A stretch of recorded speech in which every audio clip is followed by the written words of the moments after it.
Hey guys, today I'm going to explain a 2019 movie named Swallow. In the opening scene, we're introduced to a billionaire named Richie and his wife Hunter, who are enjoying dinner with their affluent individuals. The occasion is Richie's recent accomplishments in business, which has garnered his company a lot of profit. His parents appear to be extremely proud of him. After the dinner comes to an end, Richie and Hunter retire to their new opulent house located in upstate New York. Hunter, who comes from a working-class background, spends most of the days feeling bored and unfulfilled. She occupies herself by cooking, playing games, and sketching. In fact, she finds herself emotionally suppressed and isolated because Richie is always distant and inconsiderate towards her. At one dinner, Hunter attempts to initiate a conversation with her husband, but he is too occupied with work-related texts to give her the attention she craves. A few days later after the party, Hunter discovers that she's pregnant, so she shares the news with her husband, who is overjoyed at the prospect of starting a new family. To celebrate this momentous occasion, the couple decides to go out for dinner with Richie's parents. During the meal, Hunter wants to tell one of her childhood memories, but her father-in-law abruptly interrupts her and starts talking about business matters. Feeling disheartened, Hunter retreats into herself and begins staring at the glistening ice cubes in her glass.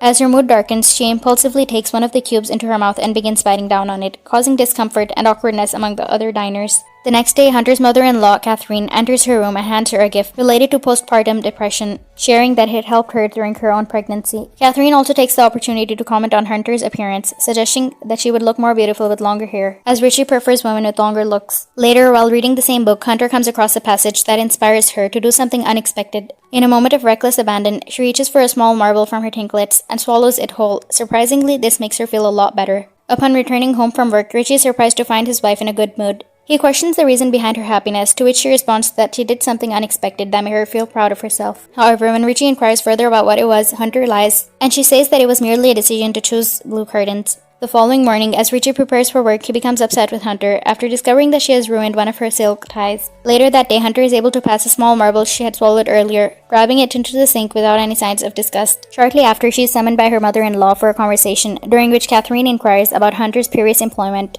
before marrying Richie. Hunter admits to have worked in retail, specifically selling toiletries. Hearing this, Catherine mentions that Hunter is a very lucky woman as she got a chance to marry Richie. She also questions whether Hunter is truly happy or simply putting on a facade. The latter insists that she is indeed happy despite her expressions suggesting otherwise. One day, while cleaning the house, Hunter comes across a tempting object, a thumb back, which she decides to swallow. Despite her initial hesitation, Hunter eventually puts the thumb back into her mouth, only to have her tongue poked. She tries to resist the urge to swallow it, but eventually succumbs to the impulse and digests the object, feeling a sense of relief. That same evening, Richie returns home with some of his friends in tow. Hunter intends to greet them at the pool, but the pain caused by the thumb back suddenly intensifies, prompting her to rush to the bathroom. She excretes the thumb back, but the ensuing struggle takes a lot of blood on the toilet seat. Fortunately, before Richie can find out about it, Hunter quickly cleans it up and exits the bathroom. At the pool, one of Richie's friends congratulates. However, things take a strange turn when he asks for a hug, claiming he's feeling lonely. Hunter reluctantly agrees to hug, when it becomes apparent that she needed a hug more than he did. As time passes, Hunter becomes increasingly drawn to consuming non-edible items which she finds lying around the house, including metal figurines, batteries, book pages, safety pins, and various other items.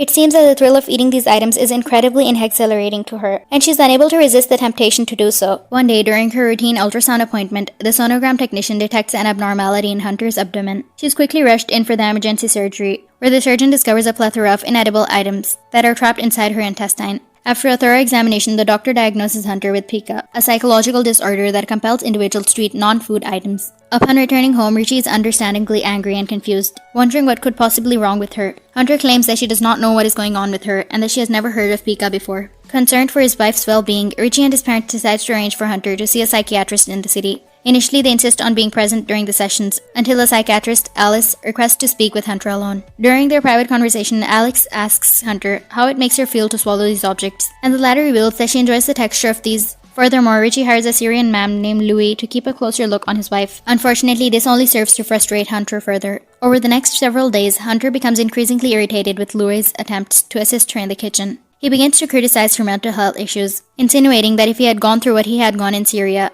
she would not have such problems. Furthermore, he even inspects her before allowing her to go to the bathroom. However, despite all of this, the obsessed Hunter still finds a way to swallow non-food items. The scene then shifts to Richie's birthday celebration, a lavish party at the mansion. During the party, Hunter discovers that everyone in attendance is aware of her swallowing problems. She confronts Richie, asking why he told everyone, but he dismisses her, claiming that it is a special day and he does not want to ruin it. This leaves Hunter feeling hurt and upset. Later that night, as the couple is having coitus, Hunter abruptly stops and demands that Richie apologize before they can continue. During their next therapy session, Hunter shares a deeply personal and traumatic experience. She reveals that she was not raised by her biological father and has never met him, but she keeps a picture of him. Hunter also discloses that she was actually conceived after her mom was forced by a stranger. One day while in the garden, Hunter becomes phyxed on the soil, but she manages to resist the urge to consume it. However, while washing her hands, she overhears her husband talking to a therapist on the phone. Hunter realizes that Richie has bribed the therapist to reveal that what they were discussing during the sessions. Alice divulges all the information about their last session with Hunter, including her mother's case. This sends Hunter into a state of panic. As soon as Richie leaves for work, she breaks down in tears. A short while later, Louie walks into the room to check on Hunter, only to discover her under the bed. Feeling bad, he joins her there and gently pats her shoulders, providing a source of comfort. In the dead of the night, Hunter wakes up from her sleeps and notices Louie lying soundly beside her. Her compulsion to swallow inanimate objects once again arises, so she starts searching the drawers. When nothing comes in sight, she hastily picks up a screwdriver and swallows it. However, this time it turns out to be a bad decision as Hunter starts choking, prompting Louie to wake up from his sleep. He immediately dials 911 and rushes to her hospital. Fortunately, the surgeons are able to extract the swallowed item from her body without harming Hunter as well as the fetus. Following this frightening ordeal, Hunter finds herself under pressure as Richie and her parents coerce her to sign papers committing her to a psychiatric hospital for 7 months until she delivers the baby. Although Hunter initially resists, her husband blackmails her to threatening to divorce her if she refuses. This leaves her with no other option but to comply, much to sympathy of Louie, who is observing everything from nearby.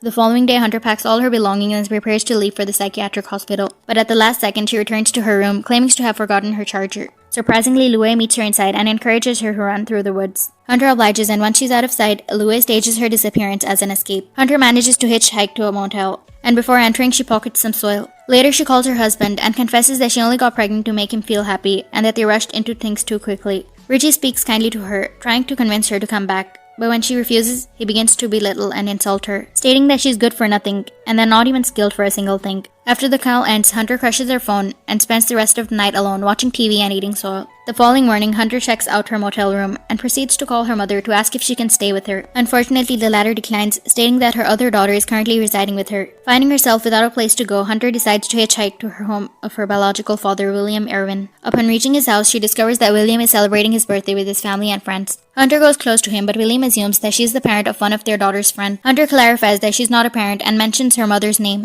Hearing this, William immediately recognizes her as her estranged daughter. After getting a chance to talk alone, Hunter proceeds to question why he took advantage of his mother, and William admits that he felt powerful when he committed such acts. However, after several years in jail, he realized his mistakes and regrets it. The conversation becomes emotional as William expresses his shame and guilt for his past actions. Hunter inquires if he feels shame towards her and whether she is like him.